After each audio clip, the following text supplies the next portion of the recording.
Assalamualaikum warahmatullahi wabarakatuh. Halo teman-teman, perkenalkan nama saya Naila Rufiana dari kelas 4C Prodi Ilmu Al-Quran dan Tafsir, Fakultas Usuluddin dan Dakwah di Institut Ilmu Al-Quran UGI Jakarta.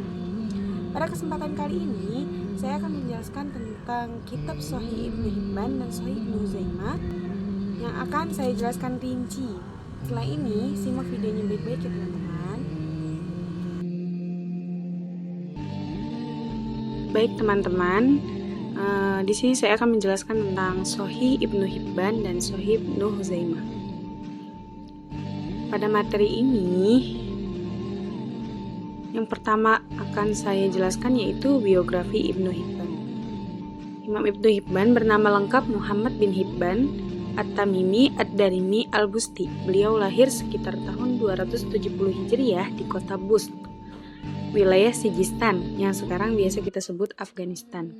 Ia merupakan ulama besar dalam bidang hadis dan fikih, serta dikenal sebagai hakim yang pernah memimpin di kota-kota penting seperti Naisabur dan Samarkand. Ia menganut mazhab Syafi'i dan terkenal sebagai sosok yang menguasai banyak cabang ilmu, mulai dari fikih, hadis, bahasa Arab, hingga ilmu umum seperti kedokteran dan astronomi. Perjalanan ilmiahnya sangat luas, menjangkau lebih dari 40 kota dan berguru kepada sekitar 2.000 ulama, meski hanya 150 orang yang dijadikan rujukan utama dalam kitabnya. Selanjutnya yaitu identifikasi kitab. Kitab Shahih Ibnu Hibban ini diberi nama asli Al-Musnad As-Shahih ala At-Taqsim wa Al-Anwa min ghairi wujudi qat'in fi sanadiha wala thubuti jarhin fi nakiliha. Namun lebih dikenal dengan sebutan Shahih Ibnu Hibban. Kitab ini memuat lebih dari 7.400 hadis dengan ratusan diantaranya tidak terdapat dalam Shahih Bukhari dan Muslim. Imam Ibnu Hibban menyusun kitab ini karena melihat banyaknya hadis shahih yang diabaikan dan dominannya hadis-hadis lemah di kalangan masyarakat. Materi selanjutnya yaitu sistematika penyusunan kitab Shahih Ibnu Hibban. Nah, Shahih Ibnu Hibban ini kan merupakan kitab musnad dan shahih, namun disusun dengan sistematika yang unik, teman-teman. Nah, ia tidak menggunakan pembagian bab seperti kitab-kitab sunan, melainkan membagi isinya menjadi 5 bagian besar, yaitu perintah, larangan, informasi, kebolehan, dan perbuatan khusus Nabi. Masing-masing dari bagian ini terdiri dari puluhan bab. Sistematika ini meniru struktur Al-Quran, yaitu juz, surah, dan ayat, dengan tujuan memudahkan penghafalan. Namun, karena sistemnya dianggap asing dan kompleks, beberapa ulama kemudian menyusunnya kembali berdasarkan bab fikih agar lebih mudah difahami. Selanjutnya, kita akan masuk kepada materi Shahih Ibnu Huzaimah. Yang pertama akan saya bacakan yaitu biografi Imam Ibnu Huzaimah. Ibnu Huzaimah bernama lengkap Muhammad bin Ishaq bin Huzaimah An-Naisaburi. Beliau lahir tahun 223 Hijriah di Naisabur, dan sejak muda beliau menunjukkan minat besar pada ilmu hadis dan fikih.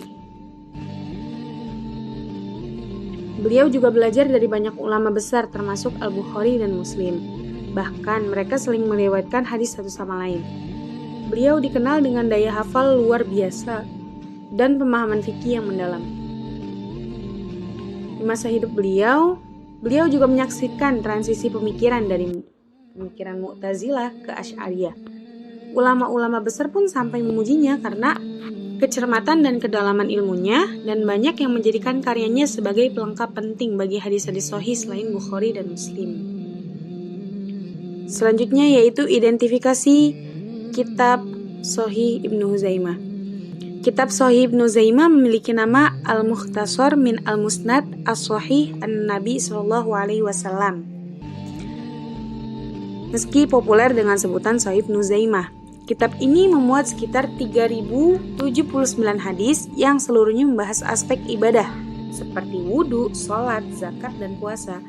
Penulisan kitab ini berangkat dari keinginan kuat Imam Ibnu Huzaimah untuk menyusun hadis-hadis shahih secara sistematis dan memberikan penjelasan fikih yang mendalam pada setiap bab.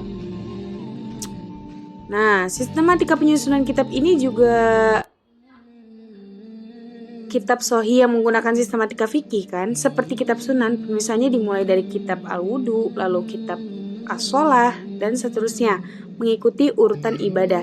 Setiap kitab dibagi lagi ke dalam Juma' al-Abwab atau subtema besar, kemudian dibagi lagi ke dalam bab-bab kecil. Hal ini membuat kitab ini sangat cocok sebagai referensi fikih, terutama dalam masalah ibadah, meskipun tidak seluas Sahih Bukhari. Kekuatan utamanya terletak pada penjelasan fikih yang mendalam setelah pemaparan hadis. Baik, terima kasih kepada teman-teman semua yang telah mendengarkan penjelasan materi saya. Semoga kita dapat bertemu di lain waktu lagi. Wabillahi taufiq wal hidayah. Wassalamualaikum warahmatullahi wabarakatuh. Dadah.